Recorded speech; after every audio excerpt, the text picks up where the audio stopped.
Hello everyone, ito pong muli si Brad Perry. Sa araw na ito ay pag-uusapan natin ang language of memory. Let me share my screen.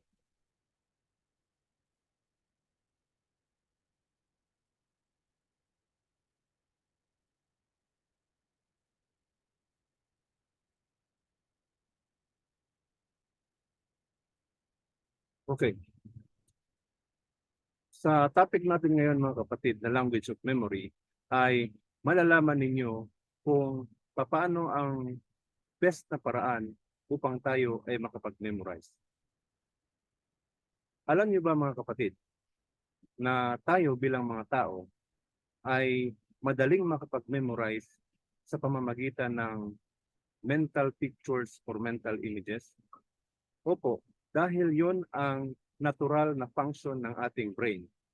Kapag ang ating mga utak kapatid ay walang nakikitang image o picture, ang interpretation ng ating brain dyan ay it doesn't make sense.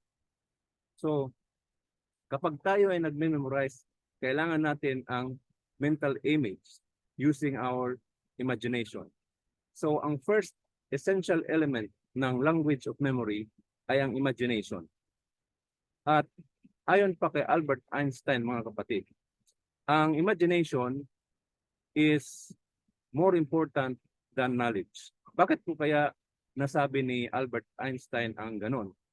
Ayon sa kanya, ang knowledge po, ang knowledge mo o ang knowledge ko ay limitado po yan sa kung ano lamang ang nalalaman mo at kung ano lamang ang nalalaman ko. Hanggang doon lang yon.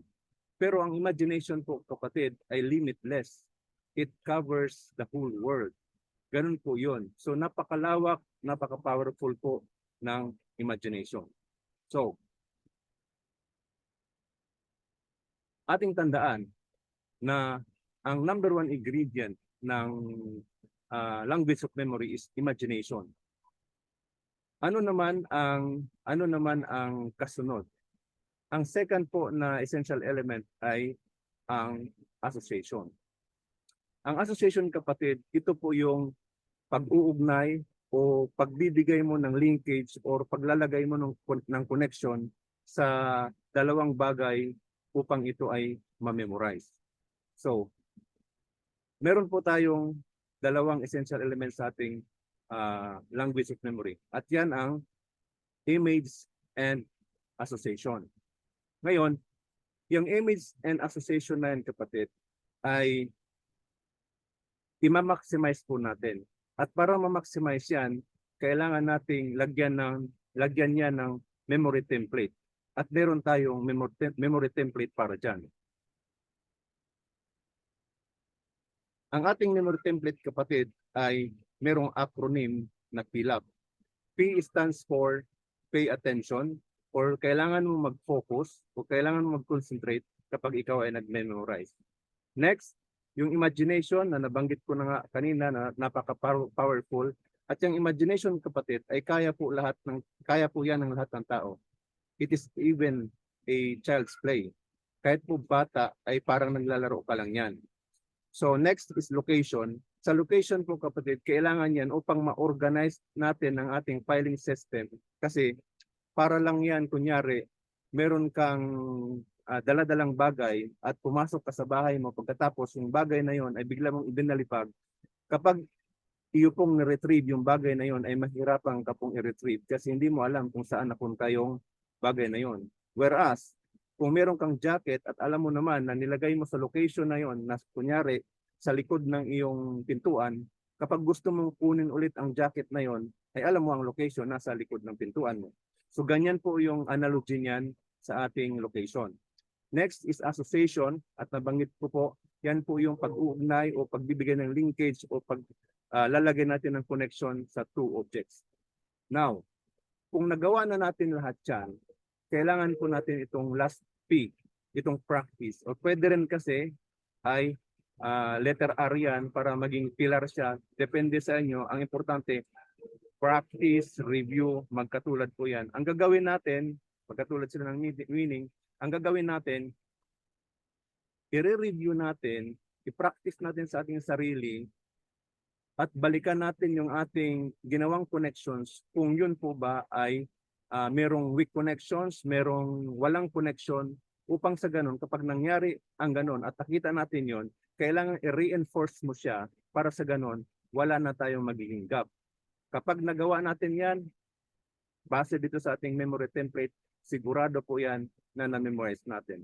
So, atin pong testingin ito. Atin pong i-apply itong ating memory concept na to. Meron po ditong listahan. 10 items. Ngayon kapatid, subukan nating i-memorize ito gamit ang ating memory language, ang ating imagination and association. Ngayon, titingnan muna natin ang ating listahan kapatid. At una muna, bago natin i-memorize, kailangan lagyan muna natin kapatid ng mental pictures itong mga to. Kasi kagaya niyan, capacity, wala pong picture yan. So, kailangan through creativity, through imagination, gawan mo siya ng picture. At ganito yan. Ang gagamitin natin na technique sa pag-memorize sa lista na yan, kapatid, ay chain method or link method. Paano natin gagawin yan? Ganito muna. Yung ating word na capacity, kapatid, ay wala ngang picture kagaya ng sinabi ko nung nauna na. Ngayon, maghanap tayo ng karime niya or katunog niya. O maski lang itong cup, itong bull cup. Kapag nakita natin itong itsura or image ng bull cup, magre-remind sa atin yan ng capacity. Kahit saan mo siya i-compare sa listahan natin, wala naman siyang ibang kahawig kundi itong capacity lang. So, meron na tayo ngayong mental picture ng ating capacity. Hindi pa po tayo nag-memorize kapatid ha. Ito namang pangalawa ay night, gabi. Wala rin itong picture kasi ano bang itsura ng gabi. Siyempre madilim yan, ang itsura niyan. Ngayon, pwede natin gamitin kapatid itong katunog niya, yung night, yung nasa chest, yung kabayo. So sa picture mo, pwede mong gamitin ang isang knight o isang kabayo. Pangatlo sa listahan natin, itong Kamehameha Wave. Wala dito yung picture kasi baka makapiright naman ako kasi wala akong nakitang picture ng ganun. Anyway, sa mga tao na nakapanood sa TV, sa palabas sa TV ng Dragon Ball Z, ay familiar sila dyan sa Kamehameha Wave. Pero just in case, assuming na hindi ninyo napanood yung Dragon Ball Z, walang problema kasi napaka-powerful po ng ating imagination. Pwede po yan, nakatunog niyan is kama. Miski yung kama ninyo, tapos merong wave. Isipin lang ninyo sa isip, siyempre, imagine ninyo na ang isang kama o yung kama ninyo ay lumulutang sa wave. Pag nakita niyo yung picture na yon, kahawig na halos yon ng Kamehameha Wave. Kaya yun ang magre-remind sa inyo ng kama na lumulutang sa wave is Kamehameha Wave. So, marami kang options kapatid kasi limitless nga naman ang imagination. Child's play lang yan kapatid. It's fun. Ngayon, ito namang justice. Itong justice kapatid ay abstract noun yan. Wala rin siyang picture. Pero meron tayong gagamiting technique at yan ang tinatawag na symbolization. Ang justice po kapatid ay pwede mag-symbolize sa ating Lady Justice. Yung babaeng may dalang timbangan na nakapiring, yun po si Lady Justice. Pwede rin po yun na gawin natin siyang representation ng word na justice. Ngayon, itong panglima kapatid, itong alanganin na letters VIBGYOR ay pag inanalisa mong mabuti ito kapatid, ito pala ay baligtad lang ng Roy G. Biv. At ano ba yung Roy G. Biv kapatid? Yan po yung 7 kulay ng ating rainbow. R for red, O for orange, Y for yellow, G for green, B for blue, I for indigo, and V for violet. So yan yon. So pwede nating dito ang picture ng rainbow sa VIBGYOR. Binaligtad lang yung Roy G. Biv niyan. Ngayon, ang next sa listahan natin is apple. Ang apple kapatid ay hindi natin yan lalagyan ng kung anumang technique kasi malinaw naman yan na makikita natin ang apple, nahawakan natin ang apple, kung minsan ay natikman pa nga natin yan. Kaya alam natin yan na madali siyang i-memorize. Next sa listahan ay ang blue sky. Ang blue sky, bagamat hindi natin nahawakan yan, ay nakikita naman natin na kulay blue, kaya medyo kaya nating i-memorize yun. Next sa listahan natin is clock. Isa na namang concrete noun. Clock ay baril. Makikita natin yan, nahawakan natin, madali po siyang i-memorize. So meron tayong picture dito ng Glock. Next is love. Pagdating naman sa love, kapatid, abstract noun na naman siya, wala na naman siyang picture. So gagamitan na naman natin ng technique na symbolization. Kung hindi ubrang symbolization, yung katunog niya, pero this time kaya naman siya ng symbolization at gagamitin natin ang red heart. Okay? So maliwanag yan. Sa number 10 naman, Rapunzel, sa fairy tale kasi, yan yung babae o dalaga na may mahabang buhok at meron tayong picture ni Rapunzel. So, meron na tayo ngayong mental pictures, kapatid. Mag-uumpisa na tayo na mag-memorize gamit ang ating memory template. Paano natin gagawin yon? Simple lang, kapatid, kahit bata, kayang-kayang gawin ito. Sa unang listahan natin, kapatid, ay ang CAP na nagre-represent sa word na capacity. Ang gagawin natin, doon sa kapag kayo ay nag-imagine, laging dalawa lang ang pictures na gagawin nyo. Huwag nyong haluan ng ibang item. Yung dalawa lang na yon. So sa case natin na to, yung cup ay iuugnay mo or i-associate mo sa night. Okay. Ang magiging location natin, kapatid, ay ito na mismong cup. Ito na mismong cup. Yan ang location. Yan ang paglalagyan natin ng information para sa ganon, hindi siya magulo. So, paano ba natin yan iugnay? Pwede natin iugnay ang kapatid sa pamamagitan ng paggawa ng istorya sa kanya o paggawa ng kwento. Imagine mo lang na itong kabayo na napakalakas ay tinatadyakan niya ng sobrang lakas itong cup, pero hindi po nasisira ang cup, matibay siya. So kapag nabuo na po sa picture ninyo yan, kapatid, okay na yan. Wala na tayong problema dyan. Ililipat ka na, pupunta ka na sa listahan natin. Ang listahan natin, anyway, alam ko naman na Kamehame Wave ang next nito, pero tingnan natin sa listahan natin upang sa ganon, mas maintindihan ninyo. Okay. Okay. Laging dalawa, kapatid, ha. So, ang next sa ating listahan itong Kamehameha Wave. So, i-assume na lang natin na alam ninyo yung Kamehameha Wave kung paano ini-execute ni Son Goku yung Kamehameha Wave.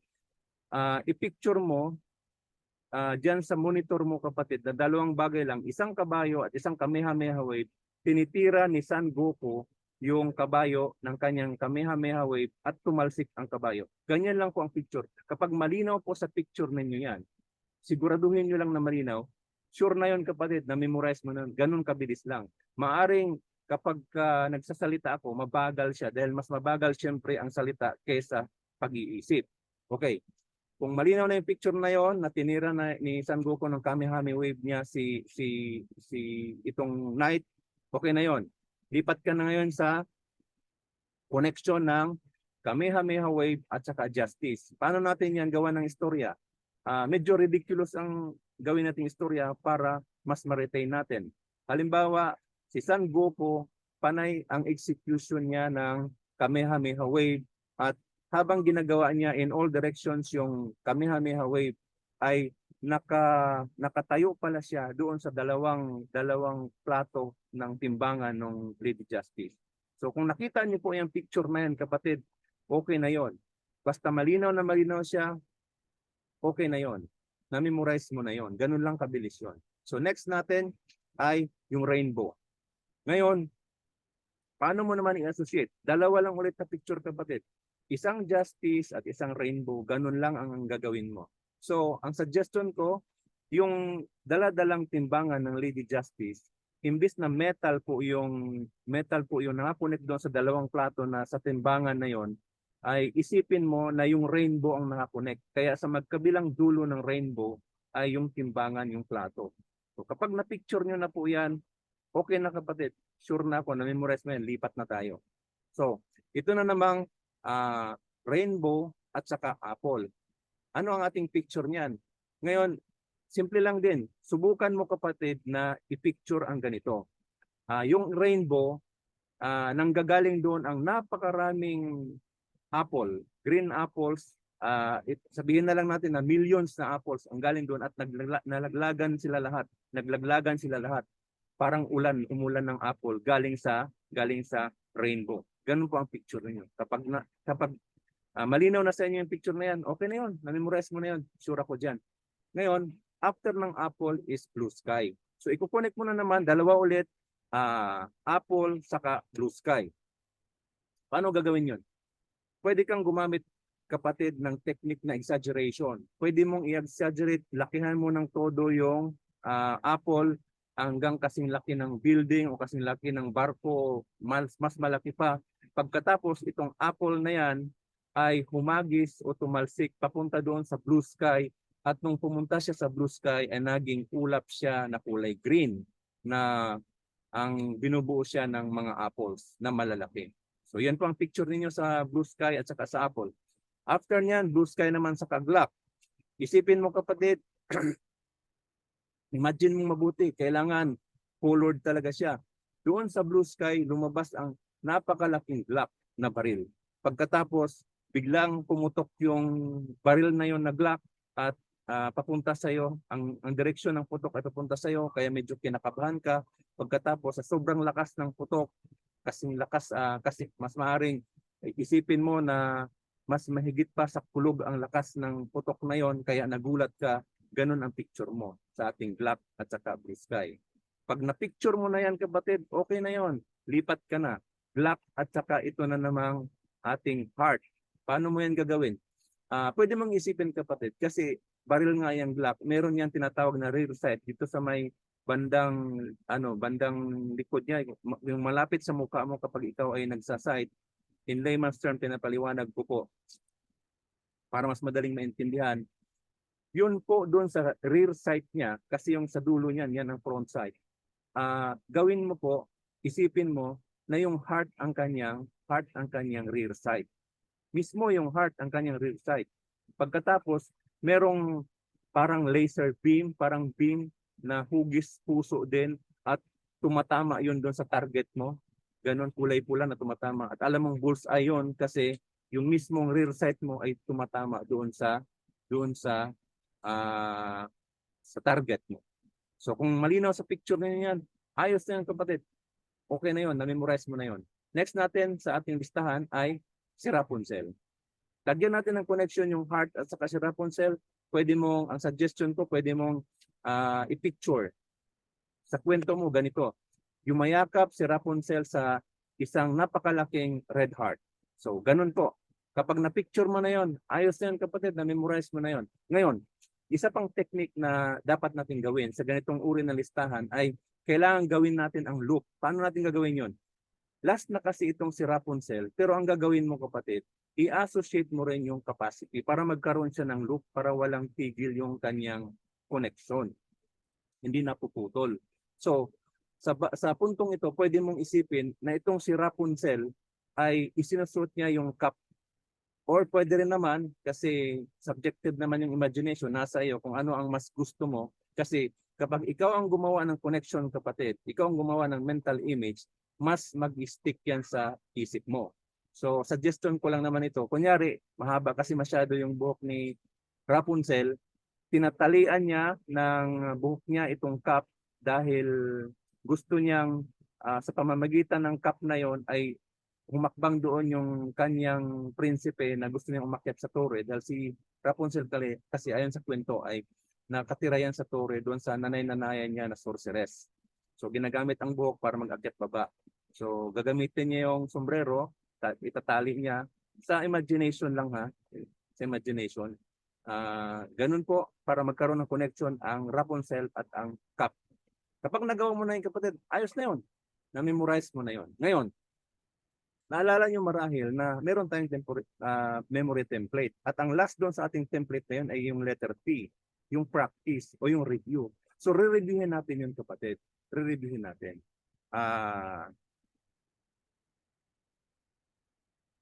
Ngayon, sige, try natin siyang reviewin.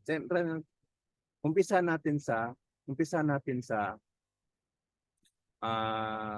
cup. Ano ba ang nangyari sa cup?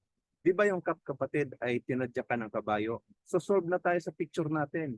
Wala nang gap sa connection. Malinaw na malinaw sa picture natin. Next, yung knight na yon, ano pong nangyari? Hindi ba't yun ay tinira ni Son Goku ng kanyang Kamehameha Wave?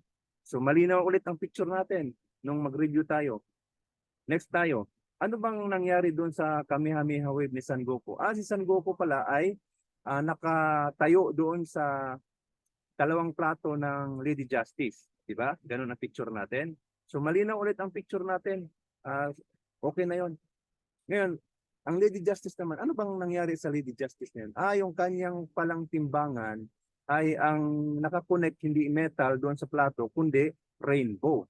Okay? So malinaw din ang picture natin, kapatid. So wala tayong problema. Wala tayong gap.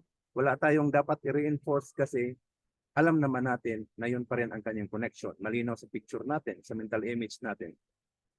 Pagdating sa rainbow, ano bang nangyari? Naglaglagan doon ang napakaraming apples, di ba? Millions yun na nalaglag mula sa rainbow. So malinaw ulit. Ngayon, itong apple naman, ano naman ang nangyari dito? Yung apple pala ay malaking malaki yan at umagis at tumalsik yan doon patunta sa kalawakan, sa kalangitan, sa blue sky at naging mga ulap yang malalaking apples na yan. So, maliwanag na rin ang picture natin. Ito namang blue sky. Ano nangyari sa blue sky? Meron pala dyan, black na napakalaki na nagulat ka dahil sobrang lakas ng tunog ng putok. Kaya alam mo na rin na ang picture mo ay malinaw pa rin. So walang problema, wala kang dapat i-reinforce. Ngayon, dito naman sa Glock, ano bang nangyari sa Glock?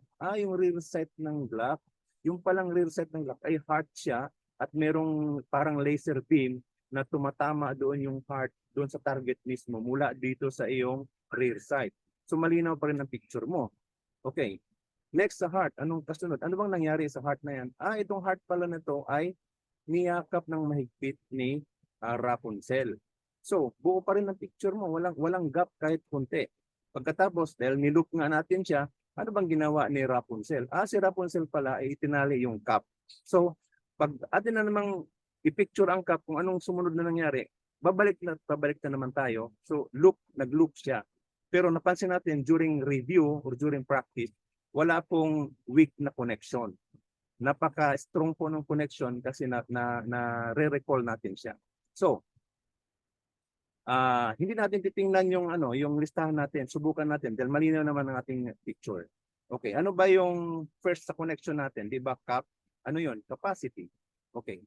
Susunod naman, ano ang nangyari sa cap? Di ba ay tinadyakan ng kabayo which is night. So gabi po, N-I-G-H-T, night yon. Ano nangyari sa night na yon, yung kabayo? Yung kabayo naman ay tinira naman ni Son Goku. Kamehameha Wave ang nasa sunod sa list. Sige, so okay na. Alam natin, Kamehameha Wave. Kaya anong nangyari sa Kamehameha Wave? Next noon ay Justice. Kasi nga, yun ang tinapakan o tinayuan ni Son Goku nung mag-execute siya ng Kamehameha Wave. So, okay na rin sa listahan natin, Justice yun. So, ano naman nangyari sa Justice? Yung rainbow. Kasi yung rainbow yung dulo, magkabilang dulo ng Justice. So, ano yun? Ano yung rainbow na yun? Hindi ba yung rainbow na yon ay yung VIPGYOR o sa madaling pagkasabi, yun po ay Roy G. Biv na binaligtad lang. So alam na rin natin na yun pala yung baligtad na Roy G. Biv, yun sa lista natin. Next, anong nangyari doon sa after ng baligtad na Roy G. Biv? Siyempre rainbow yun sa picture natin, di ba? Ang kasunod nun ay Apple. Apple. Dahil naglaglagan nga yun sa rainbow. So, malinaw pa rin. Next ay Apple. Ano naman ang kasunod ng Apple? So alam naman natin sa picture natin na lumaki yung Apple, tumalsik o humagis doon sa blue sky. So blue sky siya ang next natin. Tapos anong kasunod ng blue sky? Pag pinicture natin yung blue sky, makikita natin doon ang napakalaking glock na pumutok na nagulat ka nga. So glock po yun. Ano naman ang kasunod ng glock sa listahan natin? Ang kasunod ay, siyempre, di ba? Heart yung nasa rear side niya. So ano ba yung sinisimbolize ng heart? Love. So yun yung nasa listahan natin, love. Ngayon, after ng love, anong sumunod na nasa item natin? Siyempre, walang iba. Niyakap nga ni Rapunzel yung heart. So, solve tayo kapatid. Na-memorize natin yon. Walang kahirap-hirap. Para lang tayo naglalaro. Parang gawaing bata lang yon. So, kapag ginamit mo kapatid ang ating chain method, ay 100% satisfaction guaranteed yun. Walang mali yun. Perfect yun na na-memorize mo yan. At pwede mo yung gamitin sa kahit anong listahan. At sa sample lang kasi natin ito kapatid. 10 lang ito. Pero pwede po ninyong gamitin yan, listahan na yan, kahit umabot man yan ng 20, 30, 40, or 50. Basta wag lang kayong mag-divert sa ating concept na kailangan dala-dalawa at kailangan malinaw, tuloy-tuloy mo yan. At pagdating mo sa dulo, kunyari sa pinaka-50, ilulup mo lang siya para sa kapag ikaw ay nagre-review, ay walang gap na mangyayari. So ganyan lang po yan kasimple kapatid. Ganyan lang. Marunong ka na ngayon mag-memorize. Huwag mo nang gagamitin yung rote memorization dahil walang mangyayari sa buhay mo yan. Ang rote memorization kasi akala mo na-memorize niya pag na-memorize mo. Pagkatapos, pagdating mo sa klase, hindi mo na pala alam. So, wag mong gagamitin yon. Pwede pa ang chain method or link method. So, sa tingin nyo ba merong advantages itong magkakaroon ka ng mahusay na memory, yung meron kang trained memory? Siyempre kapatid, masasabi ko meron talaga. Meron talaga. At true to life experience yan. Mismo, karanasan ko kapatid. Tingnan mo ito para lang sa ganun, ma-inspire man lang kayo. Noong 2016 kapatid, ay nag-take po ako ng board exam sa criminology. So, ako po ay isa ring registered criminologist. At kung mapansin niyo ang grade ko po dito ay 88.20. So, ang pinaka-lowest ko na grade dito ay 84, itong Criminal Detection, Investigation, and Prevention. And yun, ang lowest ko. At ang average ko nga ay 88.20, October 2016. Dito sa klase naman nito kapatid, hindi naman ako nag-aaral ng 4 years kasi graduate na ako ng AB Political Science at na-credit yung ito kong subjects kaya medyo maiksi lang. Siguro kung sa palagay ko lang naman, kung 4-year course din yon, siguro malamang mahigit dito sa 20, 88.20, baka 88.21 ito. Joke lang, joke. Okay, next tayo kapatid. Ibig sabihin, meron talagang advantage kapag meron kang trained memory. Ano to kapatid? Ito ay ang certified security professional. Dahil nga ako ay isang registered criminologist, ako ay nag-take ng course dito sa ako ay nakasama sa class number 427 noong 2018 at yan, nakita nyo naman, ang aking overall score dito ay 94.09. Napakataas po niyan kapatid. Kaya meron po talagang advantage ang merong mahusay na memory. Next. Kahit sa law school po kapatid, kahit sa law school. Ito sa law school ito. Meron kaming subject noon, appellate practice and brief making. Marami po akong kaklase dito mga kapatid. Higit kami 20. At kung mapapansin mo, napakatataas din po ng grado ng mga classmate ko dito. May 1.5, 125, 175. At kung napansin niyo kapatid, meron dito nag-iisa na 1.0, flat 1 po yan. At syempre, alam niyo na yan, yours truly kapatid. So nagamit natin ang ating memory technique dyan, kaya nangyari po yan. So next tayo. Yan, continuation lang yan. Ito naman yung subject na human rights kapatid. Naalala ko dito sa subject na ito ay ang aming professor ay nagpapa-quiz siya. Araw-araw yon habang kami ay pumapasok, meron siyang quiz. At ang ginagawa niyang quiz kapatid ay kakaiba dahil sinasabi niya yung Republic Act number at ipapasagot sa iyo kung ano raw yung title ng Republic Act number na yon, o pwede rin vice versa, title ng batas na yon pagkatapos ay kung ano ang Republic Act number na yon o kung anong presidential decree yon. Isa sa pinakamahirap kapatid na i-memorize talaga ay ang numbers. Kaya yung mga kaklase ko, talaga naintindihan ko naman sila. Hindi nila mas ma-memorize yung certain Republic Act na gano'n. Kaya ang score po nila sa quiz ay mababa talaga. Karamihan. Pero hindi naman din lahat. Meron din naman nakakapag-score ng mataas. Pero ang ginagawa ang professor namin noon, kapag kunyari highest ka o na-perfect mo yung score, ay bibigyan ka ng plus points at saka sasabihin niya na pwede mong ibigay sa kaklase mo, kahit sinong kaklase mo ang bibigyan mo ng sobra mong score.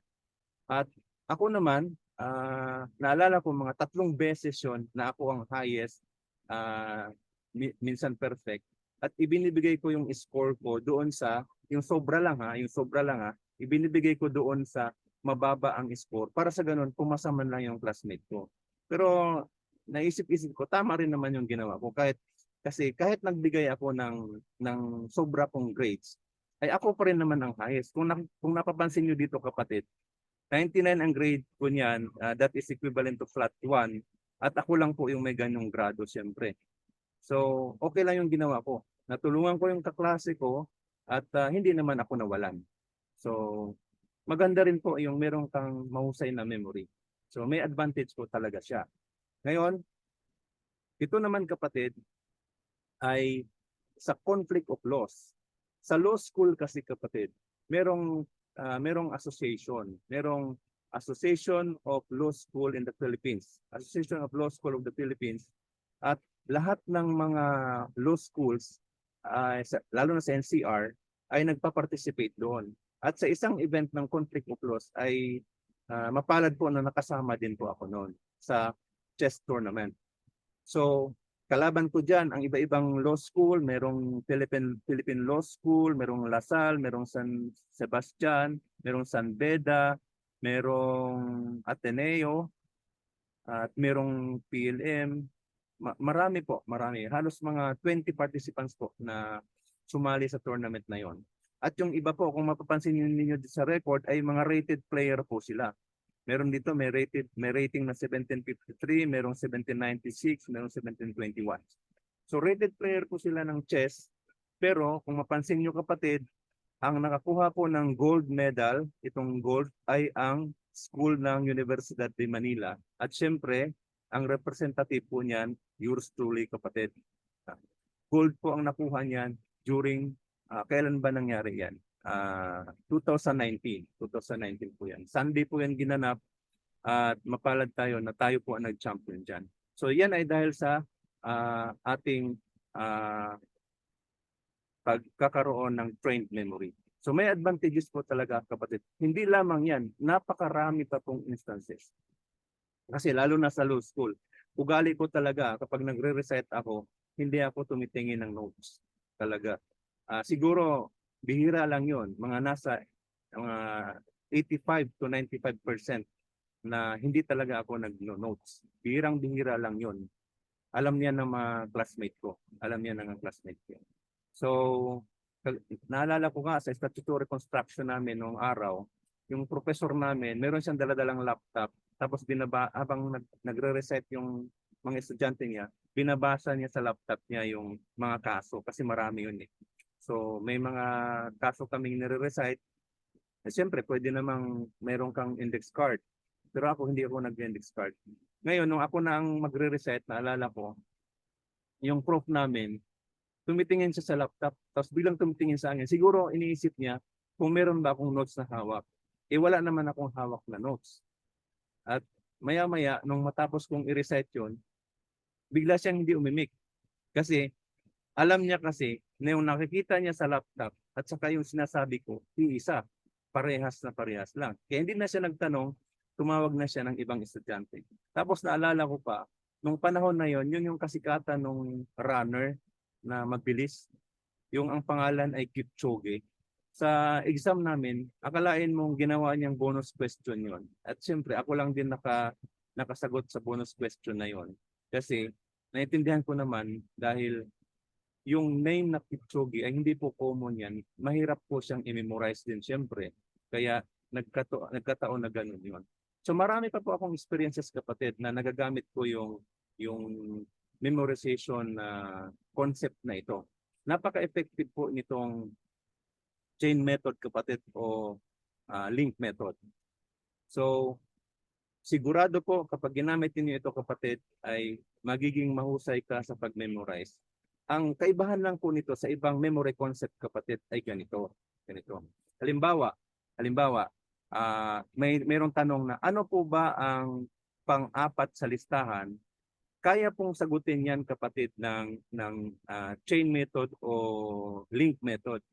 Kaya lang medyo matagal ng konti. Matagal ng konti siya kasi unahin mo muna i-picture mo sa sarili mo yung sa capacity, sunod night, sunod kamehameha wave, bago ka dumating ng justice, saka mo masabi, pang-apat ang justice.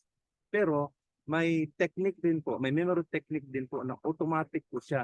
Kaya lang, bago tayo pumunta doon sa technique na yun, kailangan masanay kayo dito sa ganitong technique dahil madali lang naman itong gawin. Ito po kasi yung fundamentals. Lahat po ng memorization process na nangyayari ay hindi po talaga nawawala yung image and imagination and association. So mahalaga pong ma-practice niyo yan, magamit niyo kahit sa law school pwede po yan. Halimbawa, yung ating Philippine Constitution, meron pong 18 articles yon ang ating Constitution. Ang Article 1 ay national territory at ang Article 18 ay transitory provisions. Pwede niyo pong ilista yon, gamitan niyo ng chain method or link method. Kayang-kaya niyo pong ma-memorize yun. For example, national territory which is Article 1. Pwede ninyong gawan ng picture yung national territory. Siguro suggestion ko, pwede na yung tarsier, yung pinakamalit na unggoy sa Bohol makikita, tarsier to represent national territory kasi halos hawig-hawig din naman siya. Ikumpara mo sa ibang item sa listahan sa title ng Constitution. Tarsier, national territory, pwede yun. Kaya lang, gaya ng nasabi ko na, nabanggit ko na, hindi agad-agad matutukoy mo. Kagaya kunyari, pag biglang sinabi, ano ba ang Article 4 ng ating Constitution? Ako bigla-bigla masasabi ko yun ay citizenship. O halimbawa, sasabihin naman, ano ba yung social justice and human rights? Ano bang article yun? Alam ko yun, Article 13 yun. Sigurado ako doon. No? Bigla yun. Pero pwede mo naman din masabi yun na yun ang number 13 kapag na-memorize mo sa pamamagitan ng chain method, kailang matatagalan ka. Pero okay lang kasi reliable naman masyado itong technique na to. Kaya yon. Siyempre nag-uumpisa ka pa, kailangan mong dumaan siyempre sa fundamentals, sa mga elementary concepts.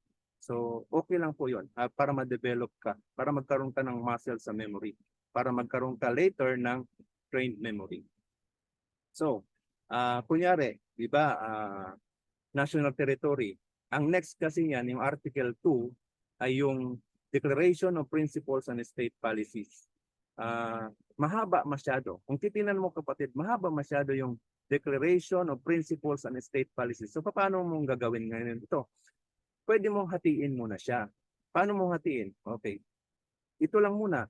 Declaration of Principles lang muna. Yan lang muna. Lagyan mo siya ng picture. So, suggestion ko, pwede rin deck of cards. Yung deck, yung baraha. Okay? So, pag na-picture mo na yung deck, pag nakita mo sa picture mo, sa imagination mo, deck, Declaration of Principles yun. Meron pang isang phrase, and state principles. Paano mo naman i-memorize yun? Just in case. Kasi, sa akin kasi, hindi ko na kailangan ng and na parang mag-trigger sa akin na ma-memorize ko yung word and. Pero just in case. Suggestion lang din. Halimbawa, hindi mo malaman ngayon kung ano ba ang kasunod ng Declaration of Principles, kung and ba or ba, pwede mo namang lagyan ng picture ang and. At ang suggestion ko dyan ay gamitin mo yung ant. Yung ant, pwedeng hantik, pwedeng red ant.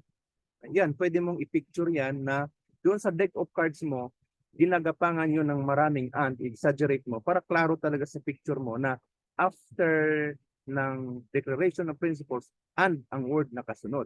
Pagkatapos, yung state policies, ay pwede mong i-imagine sa isip mo yung statue or estatwa na may sakit na Bell's palsy, Bell's palsy. Okay? 'Di ba yung mga taong may ganon ay nakangiwi yung kanilang muka, tabingi. So, kunyari sa isip mo lang kasi napaka-powerful naman ng imagination ng tao, nakatabingi yung mukha nung estatwa. Pagkatapos dahil nga Declaration of Principles on State Policies, nagdi-deal siya ng cards, 'di ba? Nagdi-deal siya ng cards na maraming mga ant at ang kadil niya ay yung tarsier. So yan ang picture mo at habang dinidil niya, nagtataka siya bakit inuubos na kinukuha ng tarsier yung kanyang card at kinakain pero hindi naman lumalaki yung tiyan ng tarsier. Yung tarsier po naman napakaliit. So ridiculous po yung association ninyo, yung picture ninyo, yung mental image ninyo. Diyan po ninyo yan ma-memorize. Kaya pag nakapicture ka sa isip mo lang, tarsier na dinidilan ng cards ng na merong Bell's palsy na estatwa. O alam mo na yon, tarsier is national territory. Sa next sa listahan ay yung deck of cards o Declaration of Principles and State Policies. So ganon. Magkatapos kapag halimbawa lang, no? Kasi meron kasi sa Article 14 ng ating Constitution, yung education, science and technology, arts, culture and sports, mahaba din siya. So mahirapan ka na naman na, hindi naman mahirap dahil nga napaka-powerful ng ating imagination. Hindi mahirap. Maging creative ka lang, gawan mo siya ng picture. So pwede mong gawin yon kasi yun pong education, science and technology, arts, culture and sports. Pwede po yung pinaka first letters niyan, parang acronym niya, STOCKS. So pwede mong i-picture ang stock. Pwedeng stock ng baril or kung ano mang stock na nasa bahay niyo yan, pwede i-picture yan para pagkadating mo sa listahan yan, kunyari nasa 13 ka, tapos i-connect mo yung number 14, stock, alam mo na yon. So, pwede mong practice-practicein yan. At kapag malinaw po ang picture na yan, sinasabi ko sa inyo kapatid, walang mali sa memorization ninyo. Okay? So, medyo mahaba ng ating video kapatid. Pansamantala ay titigil na muna ako dito at kagaya na aking laging hinihiling ay please subscribe, hit like, and share this video. So hanggang dito na lang po muna tayo at all the best and have a good one.